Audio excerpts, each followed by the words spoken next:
এবার কোরবানিতে চামড়া সংগ্রহের লক্ষ্যমাত্রা অর্জিত হয়েছে বলে জানিয়েছে বাংলাদেশ ট্যানার্স অ্যাসোসিয়েশন। বুধবার রাজধানীতে এক সংবাদ সম্মেলনে সংগঠনটির সভাপতি বলেন, ঢাকাসহ সারা দেশে ৯০ লাখ পিস লবণযুক্ত চামড়া সংগ্রহ করা হয়েছে। তবে সিইটিপি পুরোপুরি চালু না হওয়ায় চামড়া রপ্তানিতে ভালো দাম পাওয়া নিয়ে সংশয় জানিয়েছে এই সংগঠনটি। গত 2 দিনে ঢাকার বিভিন্ন প্রান্ত থেকে আসা কোরবানির পশুর চামড়া লবণ দিয়ে সংরক্ষণ করা হয়েছে সাভার চামড়া শিল্প নগরীতে।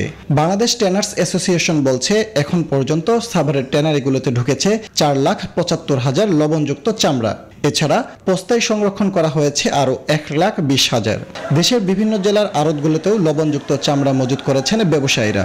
সব মিলিয়ে এবার সারা দেশে ৯০ লাখ পিস পশুর চামড়া সংগ্রহ করা হয়েছে বলে জানিয়েছে বিটিএ। স্বাস্থ্যকর অল টাইম হানিকম, সব সময় অল টাইম হেলদি লাইফ। অদক্ষ শ্রমিক দিয়ে আপনার চামড়া ছাড়ানোর কারণে 2-3 দিনে আপনার লক্ষ লক্ষ পিস চামড়া লেস কাট হচ্ছে।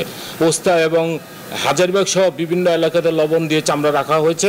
এই চামড়াগুলো ধাপে ধাপে আপনার ট্যানারিগুলোতে যে আপনার উৎপাদন করবে। বিটিএ জানায়, সারা দেশে সংরক্ষিত চামড়া সাভারে ঢুকতে শুরু করবে সোমবার থেকে। এবার চামড়া সংগ্রহ, সংরক্ষণ ও শ্রমিকের মজুরি বাবদ 20 থেকে 25% ব্যয় বেড়েছে বলে দাবি করছেন ট্যানারি মালিকরা। সাভার শিল্পনগরীতে কেন্দ্রীয় বর্জ্য শোধনাগার বা সিইটিপি পুরোপুরি চালু না হওয়ায় রপ্তানি বাজারে ভালো দাম পাওয়া নিয়েও রয়েছে সংশয়। আমাদের যে লোড ক্যাপাসিটি, সেই লোড ক্যাপাসিটি কিন্তু আসলে আগামী 2-3 বছরের ভিতরে নিতে পারবে না এই সিইটিপি। তা আমরা চাই যে এইটা যাতে আরেকটা সেন্ট্রাল ইফ্লুয়েন্ট ট্রিটমেন্ট প্ল্যান্ট আপনার করা হয়, যেটা ইউরোপিয়ান স্ট্যান্ডার্ড হয়।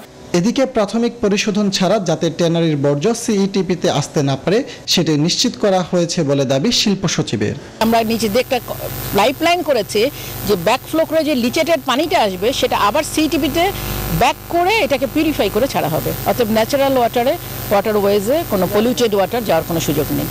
এবছর সারা দেশে 1,06,00,000-এর বেশি পশু কোরবানি হয়েছে বলে জানিয়েছে প্রাণী সম্পদ অধিদপ্তর। ফজলে রাব্বি সৌরভ, নিউজ 24, ঢাকা।